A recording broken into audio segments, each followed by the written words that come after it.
Student, आज हम पढ़ेंगे अध्याय 7। हम पढ़ा रहे हैं इतिहास और NCERT। ये 6 क्लास की बुक चल रही है। आज ये 7वां लेक्चर है। इससे पहले हमने 6 लेक्चर ऑलरेडी पढ़ा दिए हैं। 6 के बाद 7 क्लास की NCERT चलेगी, जब ये कंप्लीट हो जाएगी। तो इसमें हमारा पहला चैप्टर है नए प्रश्न नए विचार। धीरे धीरे इतिहास का विकास हो रहा था। आदमी के मन में नए नए प्रश्न आ रहे थे और नए नए विचार आ रहे थे। इसमें जो है अनज्ञा निकली सैर पर। अनज्ञा आज पहली बार अपने विद्यालय की ओर से सैर पर जा रही थी, कहीं दूर। ठीक है। इसके लिए उसने देर रात तक पूना यानी महाराष्ट्र से वाराणसी उत्तर प्रदेश की ट्रेन पकड़ी। स्टेशन पर अनज्ञा को छोड़ने आई उसकी माँ ने अध्यापिका से कहा, बच्चों को बुद्ध के बारे में बताने के साथ साथ उन्हें सारनाथ दिखाने भी ले जाइए। सारनाथ, क्योंकि गौतम बुद्ध ने जो उपदेश दिया था वो सारनाथ में दिया था। ठीक है, नहीं, सारनाथ में। तो उसके बारे में कुछ बताइए। बुद्ध की कहानी की यदि बात करते हैं, लगभग 2500 साल पहले की ये बात है। ठीक, बुद्ध की कहानी के बारे में हम बात करते। बुद्ध की कहानी, बौद्ध धर्म के संस्थापक सिद्धार्थ थे। बचपन का इनका नाम सिद्धार्थ था, लेकिन जब इन्हें ज्ञान प्राप्त हो जाएगा तो फिर इन्हें गौतम बुद्ध के नाम से जाना जाएगा। ठीक नहीं, पहले इनका नाम था सिद्धार्थ, जिन्हें गौतम के नाम से भी जाना जाता है। लगभग उनका जन्म 2500 साल पहले हुआ था। ये वे समय था जब लोगों के जीवन में तेज़ी से परिवर्तन हो रहे थे, यानी कि नए नए विचार आ रहे थे, नया नया परिवर्तन हो रहा था। जैसा कि तुमने अध्याय 6 में, इसलिए पिछले अध्याय में पढ़ा था, महाजनपदों के कुछ राजा इस समय बहुत शक्तिशाली हो गए थे। अध्याय 6 में हमने पढ़ा था, मगध हो गया, बज्जी हो गया, वैशाली हो गया। ये राजा अपने आप में एक शक्तिशाली राजा हुआ करते थे, क्योंकि मगध में बिंबिसार, अजातशत्रु जैसे राजाओं ने शासन किया। हजारों सालों के बाद फिर से नगर उभर रहे थे। गाँवों के जीवन में भी बदलाव आ रहा था। अध्याय 10 में देखो, बहुत से विचारक इन परिवर्तनों को समझने का प्रयास कर रहे थे। वे जीवन के सच्चे अर्थ को भी जानना चाह रहे थे। बुद्ध जो थे क्षत्रिय थे। इससे पहले हमने पढ़ा क्षत्रिय। क्षत्रिय कौन थे? जो शासक लोग हुआ करते हैं। क्षत्रिय जो युद्ध में भाग लेते हैं, युद्ध किया करते थे और लोगों की रक्षा किया करते थे, उनको क्षत्रिय बोलते हैं। जैसे हमने पढ़ा था पीछे, ब्राह्मण, वैश्य, क्षत्रिय, शूद्र। तो इन क्षत्रिय हम उन्हें बोलते हैं। तथा शाक्य नामक एक छोटे से गण से संबंधित थे। गण का मतलब होता है समूह। पीछे भी हमने पढ़ा था गण, समूह। ठीक, युवावस्था में ही ज्ञान की खोज में उन्होंने घर के सुखों को छोड़ दिया था। बेसिकली मैं आपको बात बताऊं, जब सिद्धार्थ का जन्म हुआ था तो कई सारे ब्राह्मण आए थे। तो एक ब्राह्मण आया, उसने ये बताया कि आपका बेटा जो है एक सन्यासी बनेगा। तो राजा घबरा गया। उसने फिर एक दूसरे ब्राह्मण को बताया, उसने भी इसकी भविष्यवाणी की। उसने बताया कि आपका बेटा सन्यासी बनेगा। इसी तरीके से 4-5 ब्राह्मण से आए, उन्होंने बताया कि आपका बेटा सन्यासी ही बनेगा। तो फिर राजा ने क्या करा, उसके सब सुविधाएं जो थी सब उसके आसपास मुहैया करा दी। लेकिन जब उसकी भविष्यवाणी में यही लिखा था, अचानक क्या हुआ, किसी काम से वो बाहर को आए। बाहर आकर उन्होंने देखा कि एक व्यक्ति जो है गरीब है, ठिठुर रहा। तो उसने देखा क्या कि ये व्यक्ति गरीब है। तो हर आदमी की मतलब बुढ़ापा आ गया, तो हर आदमी को बुढ़ापा भी आना ज़रूरी है। एक व्यक्ति की मृत्यु हो रखी, तो गौतम बुद्ध ने पूछा ये मृत्यु क्यों हुई है, इसको कहाँ लेके जा रहे हैं। तो उन्होंने कहा कि हर व्यक्ति को मरना ज़रूरी है। तो गौतम बुद्ध ने सोचा अच्छा, तो इसीलिए कि संसार दुखों से भरा हुआ, तो क्यों ना हम इन सब चीज़ को छोड़ छाड़ के एक मोक्ष का मार्ग अपना लें। तो गौतम बुद्ध तो युवावस्था में इन्होंने क्या है, अपने घर को छोड़ दिया। अनेक वर्षों तक वे भ्रमण करते रहे, यानी घूमते रहे जगह जगह, तथा अन्य विचारकों से मिलकर चर्चा करते रहे। अंततः ज्ञान प्राप्ति के उन्होंने स्वयं ही रास्ता ढूंढने का रास्ता निकाला। उन्होंने सोचा कि यानी कि जो भगवान होते हैं उनसे मिलने का क्या साधन हो सकता है, कैसे ज्ञान प्राप्त हो सकता है, अपने मंदिर की आत्मा को कैसे पहचाना जा सकता है। अंततः ज्ञान प्राप्ति के लिए उन्होंने स्वयं ही रास्ता ढूंढने का निश्चय किया। इसके लिए उन्होंने बोध गया कहाँ पर है, बिहार में। बिहार में एक पीपल के वृक्ष के नीचे कई दिनों तक तपस्या की थी। कई दिनों, कुछ बताते हैं कि 30 सालों तक की, कई दिनों तक तपस्या की। अंततः उन्हें ज्ञान प्राप्त हुआ। जब ज्ञान प्राप्त हुआ तो ज्ञान प्राप्त होने के बाद, ज्ञान को क्या बोलते हैं, ये उस में बोले थे केवल्य। केवल्य मतलब होता है ज्ञान की प्राप्ति। इसके बाद जो है वे बुद्ध के रूप में जाने गए। इससे पहले जो था सिद्धार्थ नाम था, लेकिन ज्ञान प्राप्ति के बाद इन्हें बुद्ध के नाम से जाना जाएगा। यहाँ से वे वाराणसी के निकट सारनाथ गए। ये सारनाथ वे जगह जहाँ सबसे पहले इन्होंने उपदेश दिया था, यानी कि बताया था। ठीक है, जहाँ उन्होंने पहली बार उपदेश दिया वो खुशीनगर, ये कहाँ पर है, गोरखपुर के आसपास है। गोरखपुर में खुशीनगर में पहले का शेष जीवन उन्होंने पैदल ही एक स्थान से दूसरे स्थान की यात्रा करने लगे और लोगों को शिक्षा देने में व्यतीत गया। अब ये देखो 6 क्लास की NCERT। इससे पहले हम, इसके बाद हम जो क्लास 12th है इसका ABC पार्ट पढ़ेंगे। उसमें गौतम बुद्ध के बारे में डिटेल से पढ़ेंगे। जैसे ज्ञान प्राप्ति हुई ज्ञान प्राप्ति के बाद इन्होंने क्या क्या काम करे, किस किस को उपदेश दिए, उसके बारे में डिटेल से चर्चा रहेगी। ये 6th क्लास की है, इसमें एक बेसिकली एक समझ विकसित की जा रही है, ठीक है। बुद्ध ने शिक्षा दी, यह जीवन कष्ट और दुखों से भरा हुआ है।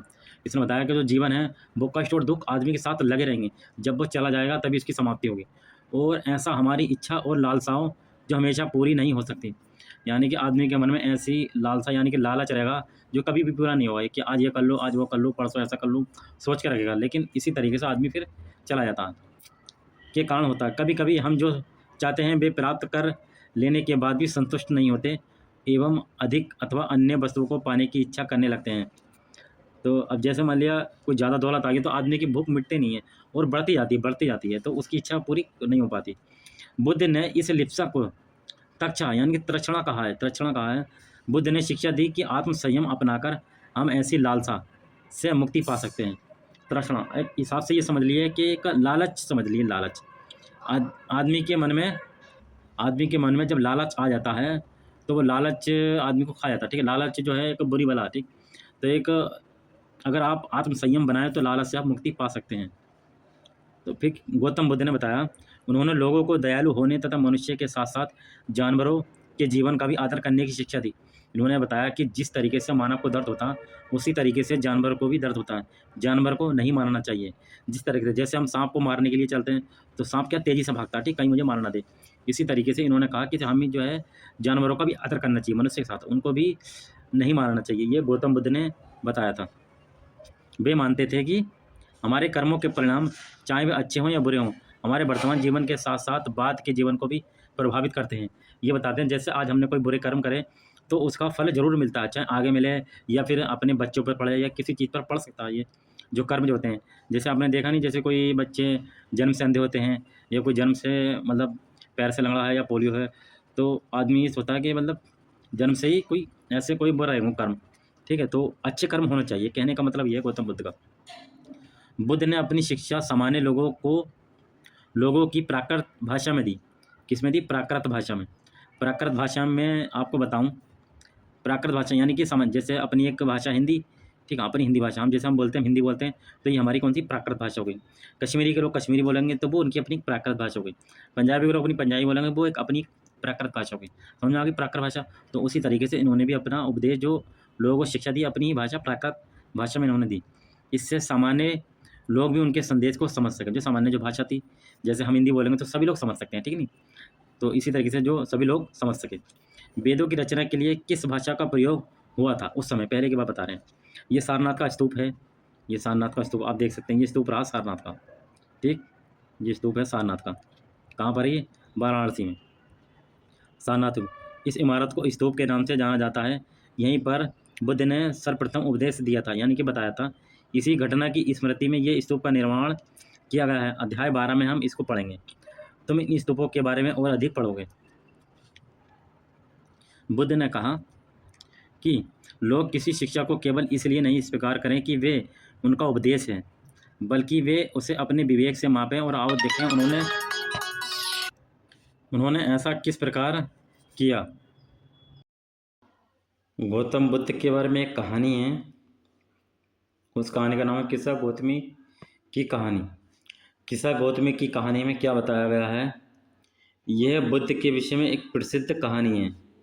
एक समय की बात है जब किस्सा गौतमी नामक एक स्त्री का पुत्र मर गया था। एक स्त्री थी, उसका एक पुत्र मर गया था। इस बात से वे इतनी दुखी हुई कि वे अपने बच्चे को गोद में लिए नगर नगर और सड़कों सड़कों पर घूम घूम कर लोगों से प्रार्थना करने लगी कि कोई उसके पुत्र को जीवित कर दे। एक भला व्यक्ति उसे बुद्ध के पास ले गया। एक कोई व्यक्ति मिला, उसे बुद्ध के पास ले गया और उसने कहा कि मैं एक ऐसे व्यक्ति के पास लेके जा रहा हूँ, वो तुम्हारे बुद्ध को जीवित कर देगा, ठीक। बुद्ध ने कहा, मुझे एक मुट्ठी सरसों के बीज लाकर दो, मैं तुम्हारे पुत्र को जीवित कर दूंगा। किस्सा गौतमी बहुत प्रसन्न हुई उसकी बातों से। जैसे ही वे बीज लाने के लिए जाने लगी तभी बुद्ध ने उन्हें रोका और कहा, ये बीज जो है ऐसे घर से मांग कर लाओ जहाँ किसी की मृत्यु ना हुई हो। किस्सा गौतमी एक दरवाजे से दूसरे दरवाजे गई, लेकिन वहाँ भी जहाँ भी गई उसने पाया कि हर घर में किसी न किसी के पिता, माता, भाई, बहन, पति, पत्नी, बच्चे, चाचा, चाची, दादा, दादी की मृत्यु हुई थी।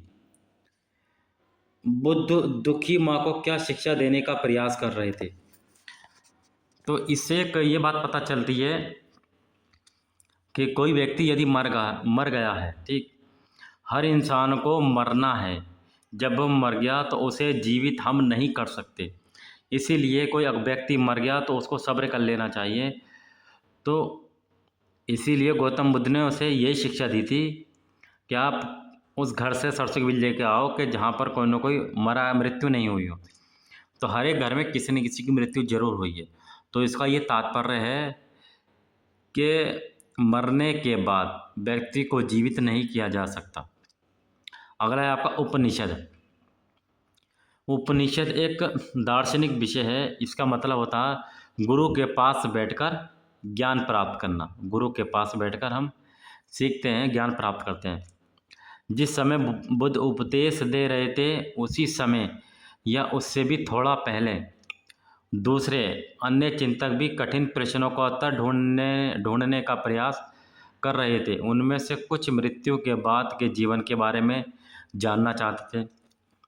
कुछ लोग वो जानना चाहते थे कि मरने के बाद क्या होता, जबकि अन्य यज्ञों की उपयोगिता के बारे में जानने को उत्सुक थे। इनमें से अधिकांश चिंतकों का ये मानना था कि इस बीच में कुछ तो ऐसा है जो कि स्थायी है और जो मृत्यु के बाद भी बचा रहता है। उन्होंने इसका वर्णन आत्मा तथा ब्रह्मा अथवा सार्वभौमिक आत्मा के रूप में किया है। वे मानते थे कि अंततः आत्मा तथा ब्रह्मा एक ही है। ऐसे कई विचारों का संकलन उपनिषदों में हुआ है। उपनिषद जो हैं उत्तर वैदिक काल के ग्रंथों का हिस्सा थे। उपनिषद का शाब्दिक अर्थ है गुरु के समीप बैठकर ज्ञान प्राप्त करना, ठीक। इन ग्रंथों में अध्यापकों और विद्यार्थियों के बीच बातचीत का संकलन किया गया है। प्रायः ये विचार सामान्य वार्तालाप के रूप में प्रस्तुत किए जाते हैं। तो अध्यापक और विद्यार्थी के बीच में बैठकर हम ज्ञान प्राप्त करते हैं। बुद्धिमान भिखारी। एक बुद्धिमान भिखारी की कहानी जैसा वार्तालाप यदि बात करें, ये वार्तालाप छांदोग्य उपनिषद नामक प्रसिद्ध उपनिषद की कहानी पर आधारित है। इसमें एक शौनक और अभिप्रताड़ित दो ऋषि हैं। शौनक और अभिप्रताड़ित, ठीक। ये दो ऋषि जो हैं सार्वभौमिक आत्मा की उपासना करते हैं, यानी कि पूजा पद्धति करते हैं, ठीक। एक बार जो ही वे भोजन करने के लिए बैठे, एक भिखारी आया और उसने भोजन मांगा भिखारी ने। तो जो ऋषि शौनक हैं, शौनक ने कहा हम तुम्हें कुछ नहीं दे सकते। उस भिखारी से कहा। भिखारी ने पूछा विद्वज्जन आप किसकी उपासना यानी किसकी पूजा करते हैं। तो ऋषि अभिप्रतारित ने उत्तर दिया सार्वभौमिक आत्मा के, ठीक।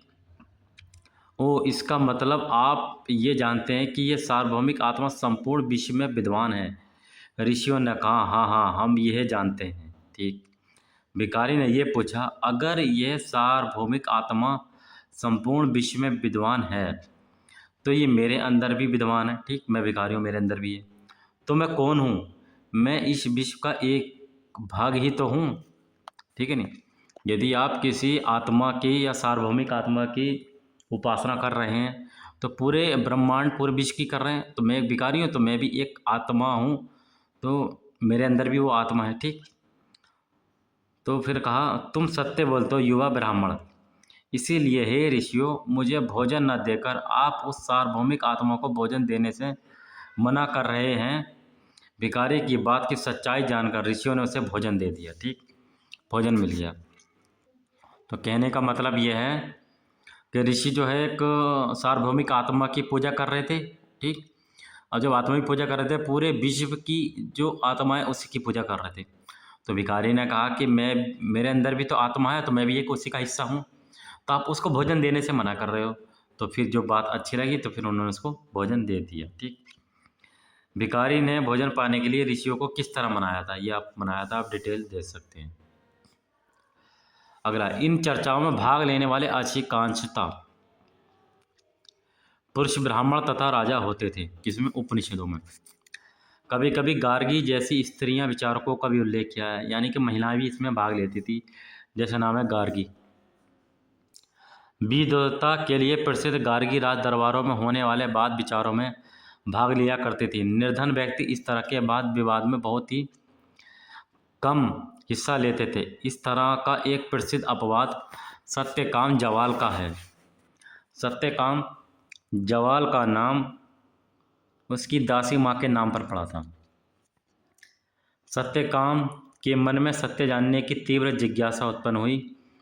गौतम नामक एक ब्राह्मण ने उन्हें अपने विद्यार्थी के रूप में स्वीकार किया। वे अपने समय के सर्वाधिक सबसे प्रसिद्ध विचारकों में से एक बन गए। सत्यकाम जवाली। उपनिषदों के कई विचारों का विकास बाद में प्रसिद्ध विचारक शंकराचार्य के द्वारा किया गया, जिनके बारे में कक्षा 7 में हम पढ़ेंगे। यह हम 6 क्लास की एनसीईआरटी पढ़ रहे हैं, इसके बाद 7 क्लास की एनसीईआरटी पढ़ जाएगी, उसमें हम इसके बारे में चर्चा करेंगे। व्याकरणविद पाणिनि। ठीक, पाणिनि। इस युग में कुछ अन्य विद्वान भी खोज कर रहे थे।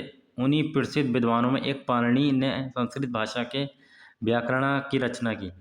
अच्छा, पाणिनि ने एक पुस्तक की रचना की जिसका नाम अष्टाध्यायी। ठीक, किस सुना आपने? अष्टाध्यायी।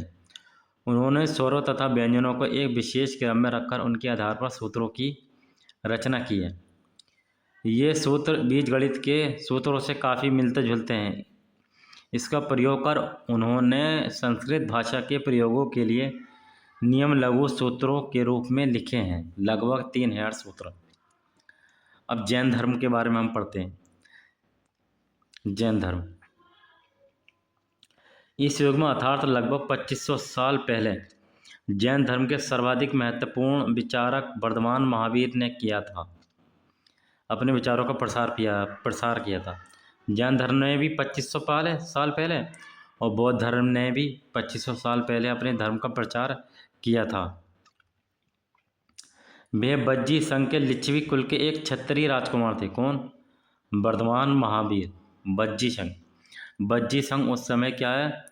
गणों का एक समूह था। ठीक, उसमें कुछ समूह हुआ करते थे। इस संघ के विषय में तुमने अध्याय 6 में पढ़ा है। 30 वर्ष की आयु में उन्होंने घर छोड़ा। वर्धमान महावीर ने 30 वर्ष की आयु में घर छोड़ा और जंगल में रहने लगे ज्ञान प्राप्ति करने के लिए। 12 साल तक उन्होंने कठिन में एकाकी जीवन व्यतीत किया। इसके बाद उन्हें ज्ञान प्राप्त हुआ। ज्ञान प्राप्त को ये अपनी भाषा में बोलते हैं केवल्य। ठीक, केवल्य का मतलब होता है ज्ञान प्राप्त करना। उनकी शिक्षा सरल थी। सत्य जानने की इच्छा रखने वाले प्रत्येक स्त्री व पुरुष को अपना घर छोड़ देना चाहिए। उन्हें अहिंसा के नियमों का कड़ाई से पालन करना चाहिए, अर्थात किसी भी जीव को ना कष्ट देना चाहिए और ना ही उसकी हत्या करनी चाहिए। महावीर का कहना था, सभी जीव जीना चाहते हैं, सभी के लिए जीवन प्रिय है। महावीर स्वामी ने कहा कि सभी जीव जो जीना चाहते हैं उनकी रक्षा करना चाहिए। महावीर ने अपनी शिक्षा प्राकृत भाषा में दी। किसमें दी? जो प्राकृत भाषा में दी। यही कारण है कि साधारण जन भी उनके तथा उनके अनुयायियों की शिक्षा को समझ सकें। उस समय की जो भाषा, जैसे जैसे प्राकृत का मतलब होता है कि जैसे अपनी हिंदी भाषा ये हमारी प्राकृत भाषा है, और यदि कोई तमिल की भाषा वो अपनी प्राकृत भाषा है। तो यदि हम अपनी प्राकृत भाषा में किस चीज़ को समझाएंगे तो उसको आसानी से समझ सकेंगे। उस समय की उनकी प्राकृत भाषा हुई करती थी, तो इसीलिए साधारण के लोग भी उन भाषा को जान सकें। देश के अलग अलग हिस्सों में प्राकृत के अलग अलग रूप प्रचलित थे।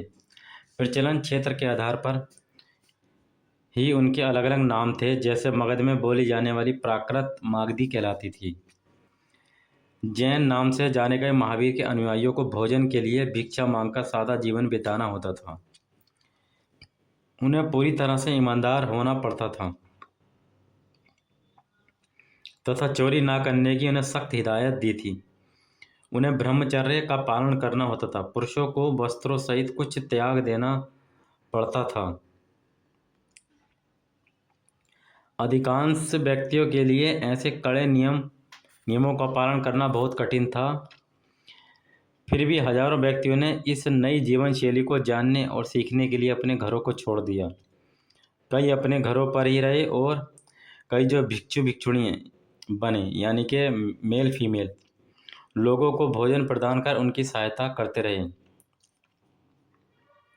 मुख्यतः व्यापारियों ने जैन धर्म का समर्थन किया। किसानों के लिए इन नियमों का पालन अत्यंत कठिन था, क्योंकि फसल की रक्षा के लिए उन्हें कीड़े मकोड़ों को मारना पड़ता था, ठीक है नहीं। तो जैन धर्म में यही बात थी कि किसी जीव को नहीं मारो। अब किसान खेती करते थे तो उनको कीड़े मकोड़ों को ही मारते थे, तो उनके लिए ये नियम करना कठिन था। बाद की सदियों में जैन धर्म उत्तर भारत के कई हिस्सों के साथ साथ गुजरात, तमिलनाडु और कर्नाटक में भी फैल गया। महावीर तथा उनके अनुयायियों की शिक्षाएं कई शताब्दियों तक मौखिक रूप में ही रहीं। वर्तमान रूप में उपलब्ध जैन धर्म की शिक्षाएं लगभग 1500 साल पहले गुजरात में वल्लभी नामक स्थान पर लिखी गई थी। मानचित्र 7 पृष्ठ 113 पर देखें। पृष्ठ 113 का ये चित्र है वल्लभी, ये आपका वल्लभी रहा, ठीक है ना, वल्लभी गुजरात, ठीक। वल्लभी कहाँ पर पड़ता? गुजरात में पड़ता है। ये आपका एरिया है वल्लभी, ठीक है। जैन शब्द जिन शब्द से निकला, जिसका अर्थ है विजेता। जैन का अर्थ है विजेता। महावीर के लिए जिन शब्द का प्रयोग क्यों हुआ है? अगला संघ। महावीर तथा बुद्ध दोनों का ही मानना था कि घर का त्याग करने पर ही सच्चे ज्ञान की प्राप्ति हो सकती है। यदि आप घर छोड़ोगे तभी आप ज्ञान की प्राप्ति कर सकते हैं, ऐसा मानना था इन दोनों लोगों का, जैन और बौद्ध धर्म का। ऐसे लोगों के लिए उन्होंने संघ नामक संगठन बनाया, जहां घर का त्याग करने वाले लोग एक साथ रह सकें। संघ में रहने वाले बौद्ध भिक्षुओं के लिए बनाए गए नियम विनय पिटक नामक ग्रंथ में मिलते हैं। तो बौद्ध भिक्षु ने कुछ नियम बनाए, जो हम बौद्ध धर्म में शामिल होने जाते हैं उसके जो नियम है आपको किस में मिलेंगे? विनय पिटक में मिलेंगे। इसके 3 पिटक हैं।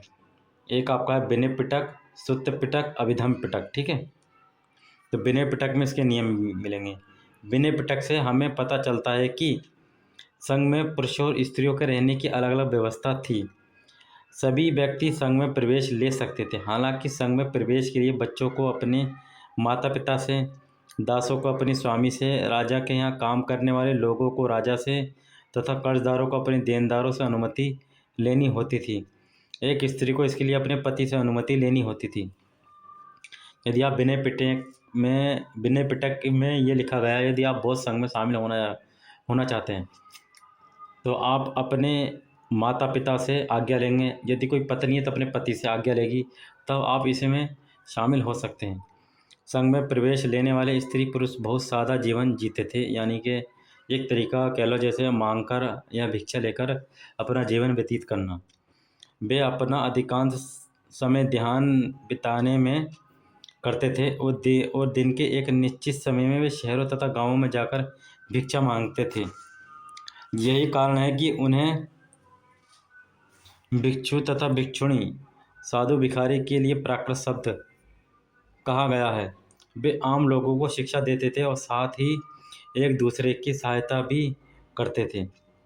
किसी तरह की आपसी लड़ाई का निपटारा करने के लिए वे प्रायः बैठकें भी किया करते थे। ये बौद्ध लोग, यानी कि गांव शहरों जाकर ये भिक्षा मांगकर अपना पेट पालते थे और जो आपसी लड़ाई हुआ करते थे उनका भी निपटारा किया करते थे ये लोग।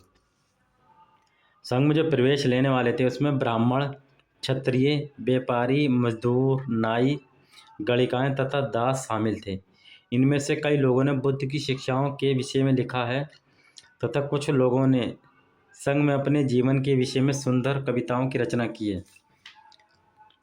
पहाड़ी को काटकर बनाई गई एक गुफा, ये कार्य वर्तमान महाराष्ट्र में स्थित एक गुफा है, जिसमें भिक्षु भिक्षुणियों इन शरण स्थलों में रहकर ध्यान किया करते थे। ये गुफा, ठीक इस तरीके से, ये आप गुफा देख रहे हैं पूरी, ये गुफा काट के बनाई गई है, ठीक। ये मतलब पानी बह रहा, तो यहाँ पर बैठकर ध्यान किया करते थे। ये देखो चित्र बना रखे हैं, यहाँ पर बैठकर ध्यान लगाया करते थे, जैसे किस तरीके से ज्ञान प्राप्त किया जा सके, ठीक। बिहार जैन तथा बौद्ध भिक्षु पूरे साल एक स्थान से दूसरे स्थान पर घूमते हुए उपदेश दिया करते थे, यानी कि लोगों को बताया करते थे दोनों लोग। केवल वर्षा ऋतु में जब यात्रा करना कठिन हो जाता था, यानी कि जब बारिश होती थी तो वे ये लोग यात्रा नहीं करते थे, तो वे एक ही स्थान पर निवास करते थे। ऐसे समय में वे अपने अनुयायियों द्वारा उद्यानों में बनाए गए अस्थायी निवासों में तथा पहाड़ी क्षेत्रों की प्राकृतिक गुफाओं में रहते थे। तो वैसे तो ये एक जगह से दूसरी जगह जाकर अपना उपदेश दिया करते। जब यदि बारिश का टाइम आ गया तो उस समय जाना कठिन होता था, तो इस तरीके के जिसको निवास स्थान हुआ करते थे, यहाँ पर रहते थे ये लोग। जैसे जैसे समय बीतता गया, भिक्षु भिक्षुणियों ने स्वयं तथा उनके समर्थकों ने अधिक स्थायी शरण स्थलों की आवश्यकता का अनुभव किया। तब कई शरण स्थल बनाए गए जिन्हें विहार कहा गया।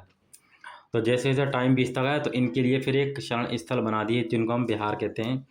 आरंभिक विहार लकड़ी के बनाए गए थे, बाद में इनके निर्माण में ईंटों का प्रयोग होने लगा। पहले जो बने लकड़ी के बने, ठीक, ये बात आपको ध्यान रखनी है। लकड़ी के बाद फिर उसके बाद ईंटों का प्रयोग होने लगा इनके रहने के लिए। पश्चिम भारत में विशेषकर कुछ बिहार पहाड़ियों को खोद कर बनाए गए, कुछ खोद कर भी बनाए गए हैं, पहाड़ियों को खोद कर, गुफा टाइप की जिसे हम बोलते हैं। एक बौद्ध ग्रंथ से ज्ञात होता है कि जिस तरह महासागरों में मिलने पर नदियों की अलग अलग पहचान समाप्त हो जाती है, ठीक उसी तरह बुद्ध के अनुयायी जब भिक्षुओं की श्रेणी में प्रवेश करते हैं तो वे अपने वर्ण, श्रेणी और परिवार सब त्याग देते हैं। यदि आप बौद्ध धर्म में शामिल होंगे तो आपको घर, परिवार, वर्ण सब कुछ अपना छोड़ना पड़ेगा। प्रायः किसी धनी व्यापारी, राजा तथा भूस्वामी द्वारा दान में दी गई भूमि पर बिहार का निर्माण होता था। तो बिहार बिहार का मतलब समझ गया, रहने के लिए, बौद्धों के रहने के लिए जो जगह होती थी। तो वो कौन, जैसे कोई धनी व्यापारी हो गया, कोई बड़ा आदमी हो गया, तो वो जैसे दान में दे देता था तो उनसे बौद्धों का निर्माण हो जाता था। स्थानीय व्यक्ति भिक्षु भिक्षुणियों के लिए भोजन, वस्त्र तथा दवाइयाँ लेकर आते थे, जिसके बदले ये भिक्षु और भिक्षुणी लोगों को शिक्षा देते थे। आगे आने वाली शताब्दियों में बौद्ध धर्म उपमहाद्वीप के विभिन्न हिस्सों के साथ साथ बाहरी क्षेत्रों में भी फैल गया। अध्याय 10 में तुम इनके बारे में और अधिक पढ़ेंगे, ठीक। आश्रम व्यवस्था। आश्रम व्यवस्था का मतलब ये नहीं है जो आश्रम व्यवस्था होती है, ठीक। आश्रम का व्यवस्था इसकी 4 हैं, जैसे ब्रह्मचर्य, गृहस्थ और वानप्रस्थ। उसके बारे में चर्चा की जाएगी इसमें। जैसे जैन तथा बौद्ध धर्म जिस समय लोकप्रिय हो रहे थे, लगभग उसी समय ब्राह्मणों ने आश्रम व्यवस्था का विकास किया। यह आश्रम शब्द का तात्पर्य लोगों द्वारा रहने तथा ध्यान करने के लिए प्रयोग में आने वाले स्थानों से नहीं है, बल्कि इसका जो मतलब है जीवन के एक चरण से है। जैसे आपकी स्टार्टिंग से लेकर जो आपके मृत्यु तक 4 आश्रम की व्यवस्था की गई, जैसे ब्रह्मचर्य, गृहस्थ, वानप्रस्थ, संन्यास। ब्रह्मचर्य में आप ब्रह्मचर्य में क्या करेंगे, या आप सादा जीवन जीएंगे, और गृहस्थ में आप क्या है, गृह प्रवेश करेंगे, जैसे शादी वादी कर लेंगे। और वानप्रस्थ में आप क्या है, फिर आप घर बार छोड़कर वन चले जाएंगे, ठीक। संन्यास में फिर आप संन्यास ग्रहण कर लेंगे, फिर उसके बाद में आपकी मृत्यु हो जाएगी। इस तरीके से इसको डिवाइड किया गया है 4 आश्रम में।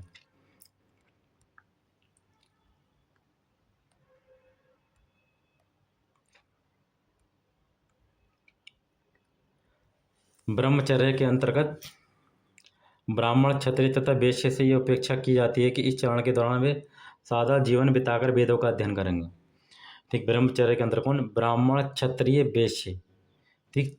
इसमें शूद्र की कोई चर्चा नहीं गई है। ब्राह्मण, क्षत्रिय, वैश्य ये सादा जीवन बिताएंगे और किसका, वेदों का अध्ययन करेंगे ब्रह्मचर्य में, ठीक।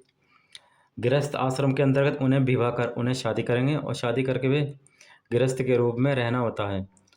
और वानप्रस्थ के अंतर्गत उन्हें क्या होगा, जंगल में रहकर साधना करनी होगी, यानी कि एक उपासना, एक पूजा पद्धति करनी होगी। अतः उन्हें सब कुछ त्याग कर सन्यासी बन जाना है।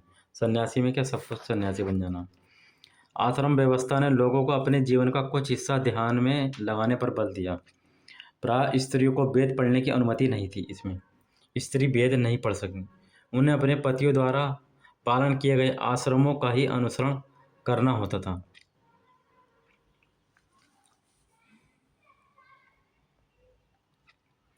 अन्यत्र एटलस में ईरान ढूंढो। जरसुष्ट एक ईरानी पैगंबर थे। उनकी शिक्षाओं का संकलन जैन अवस्था एक ईरानी ग्रंथ है नामक ग्रंथ में मिलता है। जैन अवस्था की भाषा तथा इसमें वर्णित रीति रिवाज वेदों की भाषा और रीति रिवाज से काफ़ी मिलती जुलती है। यानी कि वेद और जैन अवस्था इन दोनों से काफ़ी समानता है।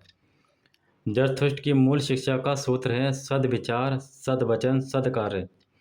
हे ईश्वर, बल, सत्य, प्रधानता एवं सद्विचार प्रदान कीजिए, जिनके जरिए हम शांति बना सकें। 1000 से अधिक वर्षों तक जरथुस्त्रवाद ईरान का एक प्रमुख धर्म ग्रंथ रहा। बाद में कुछ जरथुस्त्रवादी ईरान से आकर गुजरात और महाराष्ट्र के तटीय नगरों में बस गए। वे लोग आज भी पारसियों के पूर्वज हैं।